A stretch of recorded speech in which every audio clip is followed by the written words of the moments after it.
नमस्कार। फिर से एक बार आपका स्वागत है मैथ क्लासेस में। मैं हूं रामवीर सिंह।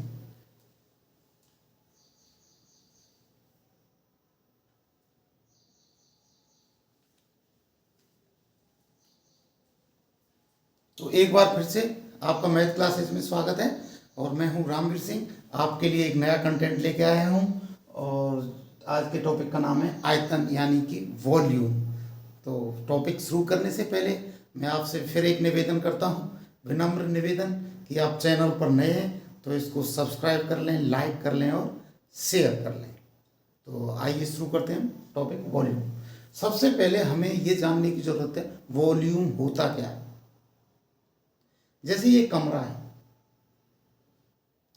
तो इस कमरे में अंदर कितना स्थान ये घेर रहा है, अंदर ये कितना स्थान घेर रहा है, इसको हम वॉल्यूम या आयतन बोलते हैं। जैसे हमारी की पानी की टंकी, तो पानी की टंकी अंदर में कितना स्थान घेर रही है वो उसका पानी की टंकी का आयतन होगा। ठीक है। और ये 3D आकृतियों का ही होता है क्योंकि 2D में सिर्फ लंबाई और चौड़ाई होती है। 3D में लंबाई, चौड़ाई, ऊंचाई तीनों चीज़ें होती हैं, इसलिए उनमें कोई चीज़ भरी जा सकती है, पानी भरा जा सकता है, गैस भरी जा सकती है और भी द्रव पदार्थ या गैसीय पदार्थ भरे जा सकते हैं। तो जिनमें ऐसा भरा जा सकता है उनका एक आयतन होता है। ठीक है। तो आज हम उसके ही बारे में बात करेंगे। 3 चीज़ों का आयतन, बेलन, शंकु और गोले का आयतन।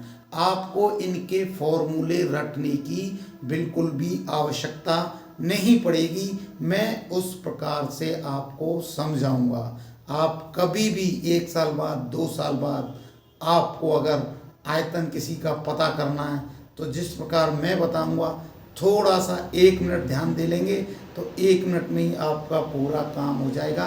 आप इन तीनों के आयतन के फॉर्मूले अपने आप निकाल लोगे विदिन सेकंड के अंदर। ठीक है साहब। तो आइए हम बताते हैं। सबसे पहले हम लेते हैं बेलन को। देखिए, जैसे हम बेलन में 1, 2, 4 बूंद या थोड़ा सा पानी डाला तो बेलन की सरफेस एरिया में जाएगा, ऐसे एक हल्की सी पतली सी परत बना लेगा। तो सबसे पहले वो एक परत बना लेगा बिल्कुल हल्की सी, जिसकी कोई भी ऊंचाई नहीं होगी, सिर्फ ऐसे परत बनाएगा। ठीक है साहब। तो वो परत कितने क्षेत्रफल में होगी, तो बेलन होता है यानी कि ऐसे गोलाकार पानी की टंकी होती है, उसमें नीचे गोल होती है तो उसमें एक वृत्त बनता है। तो वृत्त का हमें क्षेत्रफल पता है πr²। तो वो जो पहले थोड़ा सा हमने पानी डाला वो πr² के ऊपर फैलेगा, उस क्षेत्रफल के ऊपर फैलेगा। ठीक है साहब। और फिर और पानी डालेंगे तो वो देखो ऊपर की तरफ बढ़ेगा, यानी कि ऊंचाई में बढ़ेगा, वो नीचे थोड़ी बढ़ेगा। नीचे तो पहले उसने कवर कर लिया वो एरिया। ठीक है साहब। तो ये समझ लो इसका जो क्षेत्रफल है उसको आप समझ लो लंबाई, और ये h क्या है, ऊंचाई है इसकी टंकी की या बेलन की जो गोलाकार है इस तरह से। तो इसका जो हम हाइट है, इसके जो क्षेत्रफल है, इसका तल का क्षेत्रफल, उससे अगर हम गुणा कर दें हाइट से तो इसका आयतन निकल आएगा। इसलिए बेलन का आयतन या V = क्या हो जाएगा, πr² × h। सीधा सा सिंपल फॉर्मूला है। हम सबसे पहले पानी डालेंगे, उसके तली के क्षेत्रफल में फैलेगा। तली का क्षेत्रफल क्या होता है, πr²। उसके बाद और डालेंगे तो ऊपर हाइट में जाएगा, तो हम हाइट का मल्टीप्लाई कर देंगे। तो बेलन का आयतन का सीधा सा सिंपल फॉर्मूला है πr² × h, नीचे πr² × h। चलो इतना आपके समझ में आ गया होगा। अभी जो हम इनका कंपैरिजन कर रहे हैं तीनों का, बेलन का, शंकु का और गोले के आयतन का, दो चीजें इसमें ध्यान रखने वाली बातें हैं कि देखो, एक तो इनकी जो हाइट है बेलन की, शंकु की और गोले की, गोल मतलब गेंद की तरह, जो कोई बर्तन है बिल्कुल गेंद की तरह, उनकी जो ऊंचाई है वो सेम होनी चाहिए तीनों की, ठीक है साहब। दूसरी चीज, जो इनकी त्रिज्या है, बेलन की त्रिज्या r, इसकी शंकु की त्रिज्या r और इस गोले की त्रिज्या r, वो बराबर होनी चाहिए, ठीक है। ऐसा हमने मान लिया है, तीनों की ऊंचाई बराबर है और इनकी त्रिज्या भी बराबर है। अभी देखो, ये जो शंकु है, कौन है, इसमें हम पानी भरते हैं, ठीक है साहब। हमने इसमें क्या किया, पानी भरा और फिर इसमें पूरा भर गया जब, तो इसमें बेलन में डालते हैं। इसमें डालेंगे तो देखो ये पानी तकरीबन यहां तक आएगा, आप प्रैक्टिकल खुद करके देख सकते हो, ठीक है। अभी एक बार भरा तो इतना आया है इसमें, अब इसको दूसरी बार फुल करके भरेंगे तो इतना पानी इसमें चला जाएगा। फिर एक बार और भरेंगे तो ये पूरा ऊपर तक लबालब भर जाएगा, पानी से फुल हो जाएगा, ठीक है साहब।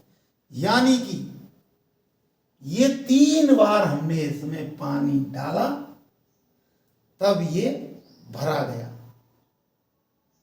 इसका हमने 3 बार पानी भर करके इसमें डाला तब ये इसके बराबर हुआ।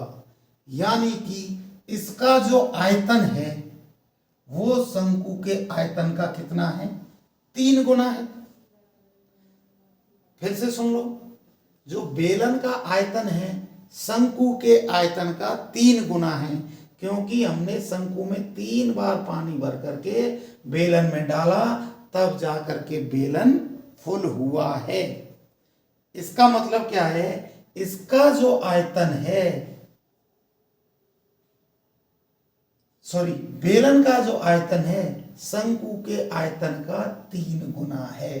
अगर ये 3 गुना है तो शंकु का आयतन क्या होगा, समझ लो, ये पाई आर स्क्वायर एच क्या है, ये 3 गुना है, तो शंकु का आयतन क्या होगा, 1/3 होगा, 1/3, 1/3 ही होगा ना। अगर इसका आयतन इसका 3 गुना है तो इसके कंपैरिजन में इसका आयतन कितना होगा, 1/3। तो इसका कुछ नहीं करना है, हमने शंकु का आयतन निकालने के लिए इसमें 3 का भाग दे देना है। सीधा सा सिंपल फॉर्मूला है। या कहीं कहीं ऐसे भी लिखा रहता है v = 3 को बाहर ले लो, तो 3 तो नीचे है, लेकिन कभी ऐसे हम लिखते नहीं है, तो ऊपर हम क्या लिख देते हैं, 1 लिख देते हैं जैसे, ठीक है। और यहाँ पे लिख दो पाई आर स्क्वायर एच, जिसके आगे कुछ नहीं होता है उस सब के आगे हम 1 मान लेते हैं, क्योंकि 1 का किसी भी चीज में गुणा करने पर उसकी वैल्यू कभी भी चेंज नहीं रहती है। किसी भी संख्या में 1 का भाग दे दो तो भी उसकी वैल्यू चेंज नहीं होती है, और किसी भी चीज में 1 का गुणा कर दो तो भी उसकी वैल्यू चेंज नहीं होती है। तो हमने 3 को बाहर ले आए तो 1/3 कर दिया और पाई आर स्क्वायर एच लिख दिया। हाँ, इसमें शंकु में देखने वाली बात यह है कि इसमें एच है फॉर्मूले में। एच का मतलब क्या होता है, सीधी ऊंचाई। आपको अगर सवाल में एल दिया हुआ हो तो यहां पर एल मत कर देना, आप गलत हो जाएगा आपका सवाल, क्योंकि एल तो एच से हमेशा ज्यादा होता है, तो इसका मतलब आयतन ज्यादा निकल के आ जाएगा, जो कि गलत होगा, हमारा उत्तर सही नहीं होगा। अगर सवाल में आर दिया हुआ है, एल दिया हुआ है, ठीक है साहब, आर दिया हुआ है, एल दिया हुआ है, पाई की वैल्यू आपको पता ही है, तो क्या करना है, हमने एच की वैल्यू निकाल लेनी है। देखिए ये क्या है, यहाँ पे ये लंब है एक तरह से, ये समझ लो आधार है, ये 90 डिग्री का यहाँ पे कोण बन रहा है। तो और ये क्या है, विकर्ण है। तो पाइथागोरस प्रमेय से आप इसको निकाल सकते हो एच को। पाइथागोरस प्रमेय क्या होती है, कर्ण का स्क्वायर इज इक्वल टू क्या होता है, आधार का स्क्वायर प्लस लंब का स्क्वायर होता है।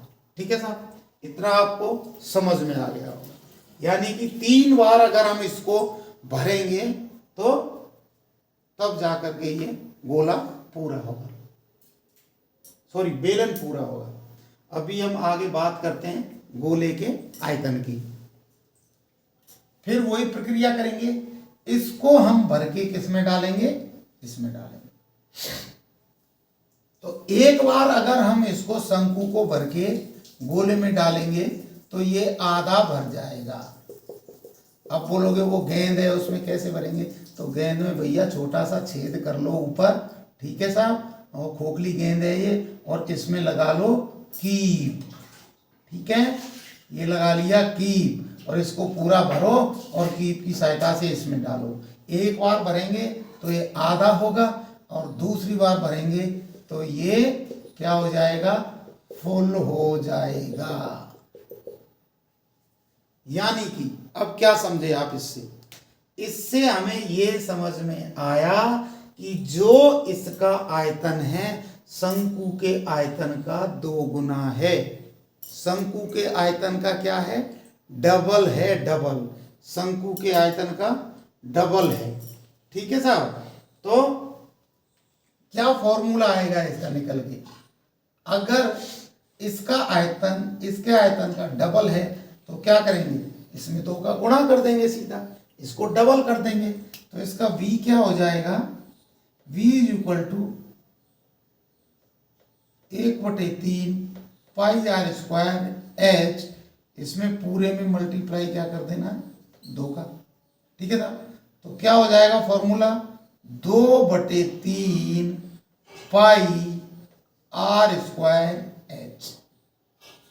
लेकिन कहीं कहीं पे आपको इसका फॉर्मूला क्या लिखा हुआ मिलेगा, 4/3 पाई आर स्क्वायर, ये भी आएगा, सॉरी पाई आर क्यूब आएगा। हाँ, कहीं कहीं आपको फॉर्मूला इसका क्या आएगा, गोले का 2/3 पाई आर स्क्वायर की जगह पे 4/3 पाई आर क्यूब लिखा हुआ है। अब ये भी बता देता हूं, फॉर्मूले दोनों ही सही हैं।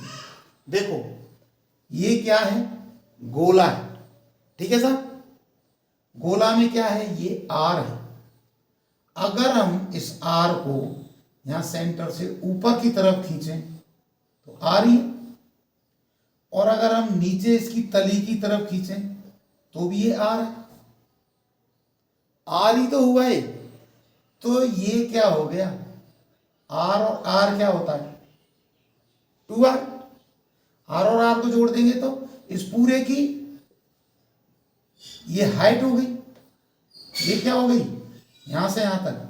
अरे भाई ये गेंद है, इसके हम अगर नीचे से इसके केंद्र बिंदु से होते हुए इसकी ऊंचाई नापेंगे ऊपर तक, ठीक है साहब, तो क्या होगी, ये हाइट होगी, और हाइट क्या होगी, r प्लस आर, यानी कि इसकी h क्या होगी, 2r होगी।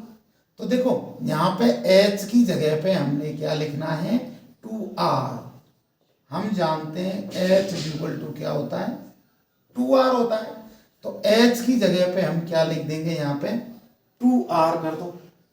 चलो h की जगह पे क्या करते हैं, 2r करते हैं, तब क्या फॉर्मूला आएगा, v/3 2/3 पाई आर स्क्वायर और 2r कर दिया हमने सर।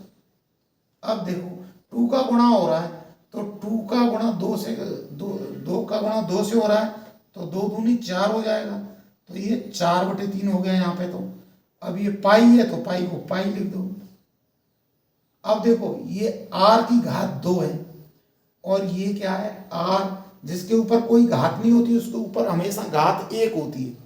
और आपको पता है गुणा में घातें जुड़ जाती हैं, गुणा में घातें जुड़ जाती हैं अगर आधार सेम हो। आर यहीं पे है, आर यहीं पे है, 2 की घात 1 है तो आर की घात 2, आर की घात 1 क्या हो जाएगा, आर की घात 3। तो इसका वॉल्यूम का क्या हो जाएगा, 4/3 pi r cube, 4/3 pi r cube. तो ये दोनों ही फॉर्मूले हैं वो सही है। ठीक है साहब, देखिए हो सकता है आपकी समझ में आ गया होगा, नहीं आएगा तो एक बार और इस वीडियो को देख लेंगे तो आपको बिल्कुल क्लियर हो जाएगा। 2-3 बार वीडियो देखने से आप इन फॉर्मूले को कभी नहीं भूलेंगे। मैं भी नहीं याद करता, इंसान की मेमोरी की लिमिट होती है। आप रटंत विद्या के आधार पर चलोगे, सारी चीज़ें मैं याद कर लूँ तो ये बहुत बड़ा मुश्किल काम होता है। तो कुछ चीज़ें नॉलेज बेस पे जानकारी की कैसे कैसे होता है, अगर आपको फॉर्मूला निकालना पता है तो उन चीज़ों का फॉर्मूला याद करने की ज़रूरत नहीं है। बिना मतलब के उसको मेमोरी में स्टोर करने की ज़रूरत नहीं है। जब आपका बिना स्टोर किए हुए काम चल रहा है, हम घर में फालतू की चीज़ें लाते रहेंगे। अरे काम की चीज़ें रखो, जो चीज़ें काम की हैं उनकी रखो। तो वैसे ही है, इस मेमोरी में क्या है, इसकी भी लिमिट होती है। तो जो चीज़ें बिना याद किए नहीं काम चलेगा, सिर्फ आप उनको याद रखो। तो एक चीज़ याद रखना है, इसमें सिर्फ 2 चीज़ें बता देता हूँ। चलो, एक नहीं 2 चीज़ें बता देता हूँ। क्या याद रखना है, सबसे पहले हमने अगर बेलन है उसमें हम पानी डाला थोड़ा सा, उसकी तली में फैलेगा, उसकी तली का क्षेत्रफल क्या होता है, पाई आर स्क्वायर। अब वो पानी और ज़्यादा डालेंगे तो ऊपर की तरफ जाएगा, यानी कि उसकी हाइट में बढ़ेगा। तो हाइट का गुणा कर देना, पाई आर स्क्वायर से हाइट का गुणा, तो बेलन का वॉल्यूम निकल आएगा। अब शंकुकार गोले का आप निकाल सकते हो। सिर्फ एक चीज याद रखना है, क्या, बेलन का आयतन शंकु के आयतन का 3 गुना होता है। बेलन का आयतन शंकु के आयतन का 3 गुना होता है और गोले का आयतन शंकु के आयतन का 2 गुना होता है। गोले का आयतन शंकु के आयतन का 2 गुना होता है। बस हो गया, ये फॉर्मूला अपने आप बन जाता है। आपको पता है इसका आयतन इसका 3 गुना है तो इसका सेकंडों में फॉर्मूला निकाल दोगे। आपको पता है इसका आयतन इसके आयतन का 2 गुना है, आप सेकंड में फॉर्मूला निकाल दोगे। ठीक है, तो हो सकता है ये आपको वीडियो अच्छा लगा होगा, पसंद आया होगा। फिर आपसे मेरा एक विनम्र निवेदन है, चैनल को सब्सक्राइब कर लें, लाइक कर लें और अपने दोस्तों के साथ, जो भी आपके साथ पढ़ते हैं, क्लासमेट्स हैं, उनको शेयर कर लें, उनको भी इसका लाभ हो, जिससे आपका बेसिक मजबूत हो जाएगा। थैंक यू, धन्यवाद। स्क्रीनशॉट ले लें इसका एक बार।